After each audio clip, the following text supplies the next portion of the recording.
Hi guys, it's Dr. Juicy Jill, and I'm here to ask you the question, are you suffering from mood swings? Are you feeling more irritable than usual? Are you feeling more lethargic and not even motivated to participate in your life? Or maybe you are having emotions that are overwhelming, causing you to cry uncontrollably or have unexplained, anxiety that you can't really explain. These are all symptoms of hormonal decline. And I'm here to say you're not alone. You're so not alone. And there is an answer. There is more to life. So I really wanted to get started with this conversation about, is this normal? Is this something that you have to accept? That's just part of your life. That's part of getting older. That's part of going through the change. Is it something that happens to only women? And the answer is no to all of these things. It doesn't just happen to women. This is actually happening to men as well.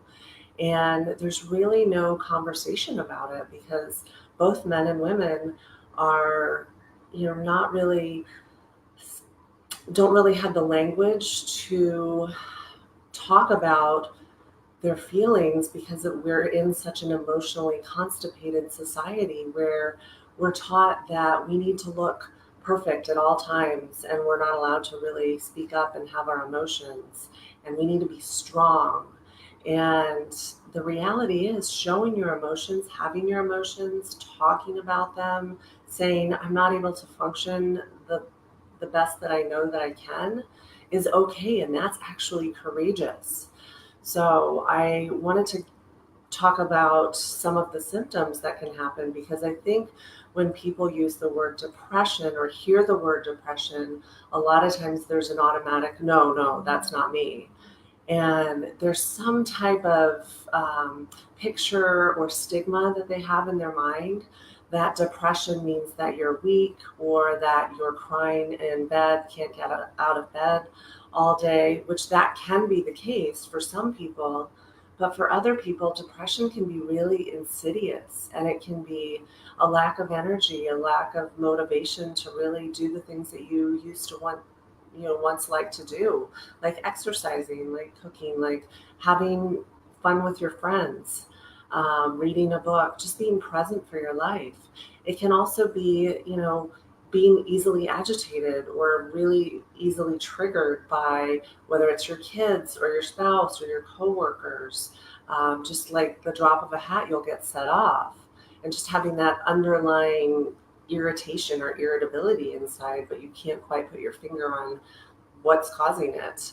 The other thing that I hear a lot about is anxiety about everything and anything and nothing. And there's no real trigger, rhyme, or reason to it.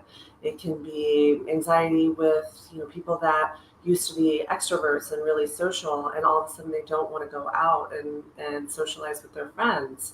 It can be, social anxiety disorder or just being around a lot of people can all of a sudden trigger anxiety. And all of this kind of falls under the umbrella term of depression or mood changes.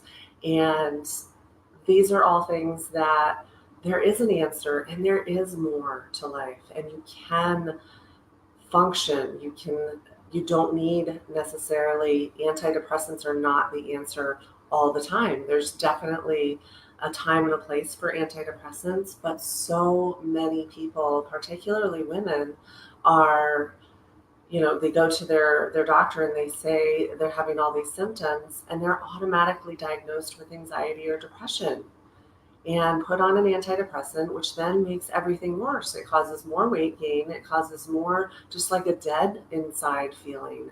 That's one of the things that I felt and that I've heard my patients talk about is they just feel dead inside, which sometimes is actually preferable than, having the anger or the rage, which are a couple other symptoms of depression.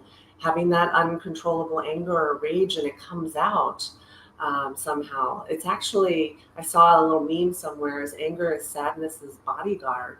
And, it's our protective mechanism. So Part of it is having a language to be able to communicate with your healer, and you yourself are your best healer. So really looking inside and listening to yourself and getting still and saying, hey, what's going on? I notice these things. What is going on? Instead of, just automatically medicating. That's the other thing we do as a society. With ourselves, we are just go, go, go, go, go. We don't have time to feel it. We just need it fixed. And so it's easier to take a pill or give a pill to someone to get them to function rather than to feel it. So I really encourage you to listen to your own body, because you need to get in touch with that first to be able to fully communicate with your healer so they can best heal you, and then communicate with them.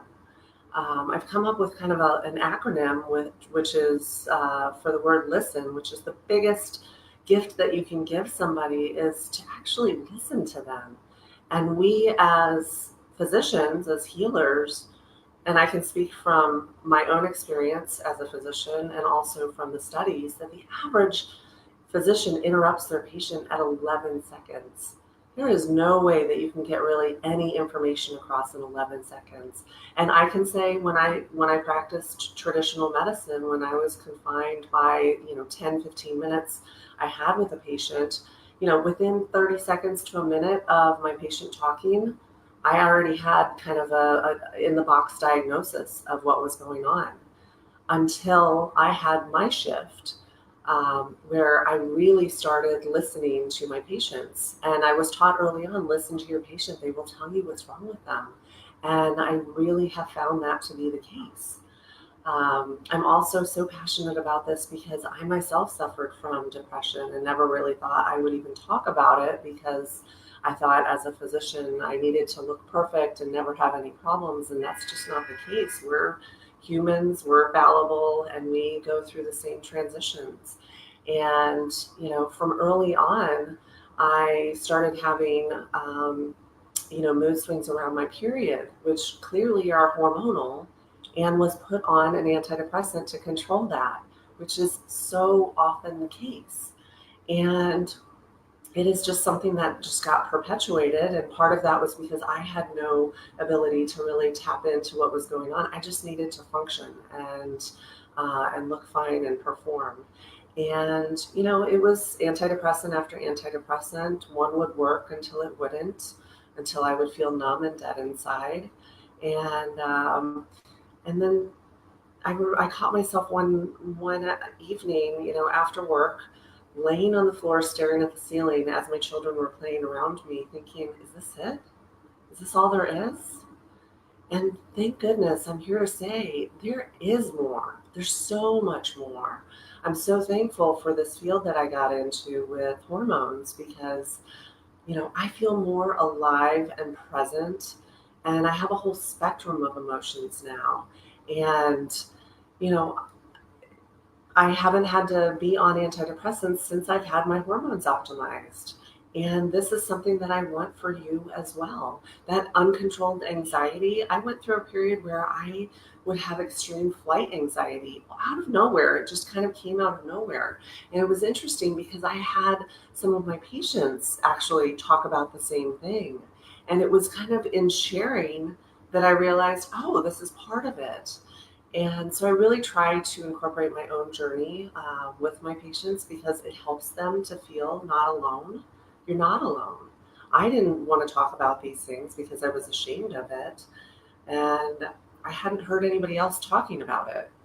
And now I use this platform to be able to help other women kind of come out of the cave and say, I want to feel better. I want to live my life. I want to be present and alive and do the things that I want to do. I want to be a great example for my kids. I want to live till I'm 80 and go skydiving or whatever it is you want to do. When you're 40 or 50, you still have half your life left. So, like I said, this mood swing, anxiety, depression umbrella term of, not quite feeling in your body, not feeling yourself, however that looks, is part of hormonal decline, and there is an answer to it. That's not an antidepressant. It's really looking inside, getting clear with yourself what's going on, communicating it with your practitioner, and coming up with a solution to co-create an amazing life for yourself. There have been plenty of medical studies showing that, there was a medical study showing that the average patient in this one particular study had been on 14 different antidepressants, mood stabilizers, anti-anxiety medicines, and the moment their thyroid was optimized, 84% of them improved and 33% of them had complete resolution of their symptoms. So thyroid is the little gland that sits here. It's your metabolism. It affects your energy, your mental clarity, your hair, skin, and nails, can cause dry, itchy skin, dry eye. It affects your mental clarity and your mood. So just that one hormone by itself has such an impact on your mood.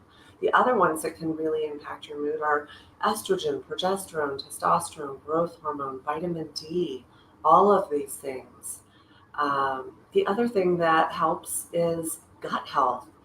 If you have a healthy, happy gut, you have 80 to 90% of your neurotransmitters or serotonin and norepinephrine, which are what are most commonly treated with antidepressants. Those receptors are on your gut.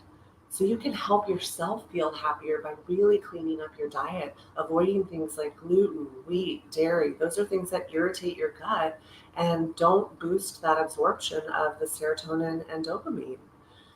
So, again, I just really want to encourage you to listen to your inner healer so that you can communicate with your outer healer and come up with a solution that's going to work for you. Each woman, each man deserves to live a full, vibrant, juicy life up until however long it is, 80, 90, and they deserve a whole spectrum of emotions. So please feel free to share this with anyone that you think may benefit from it. And also for more interaction, go ahead and join my private Facebook group, Hormone Doctor Reclaim Your Juiciness. And feel free to message me directly either in this feed or you can email me at drjuicyjill@gmail.com. And I would love to help anybody out there. I am located in West Hollywood, but I see people from all over the world. So I just really want to spread the message that there is more to life. You deserve to live an amazing life. That whole adage, aging gracefully, forget that. You deserve to age amazingly. So I hope this helped and have a great day.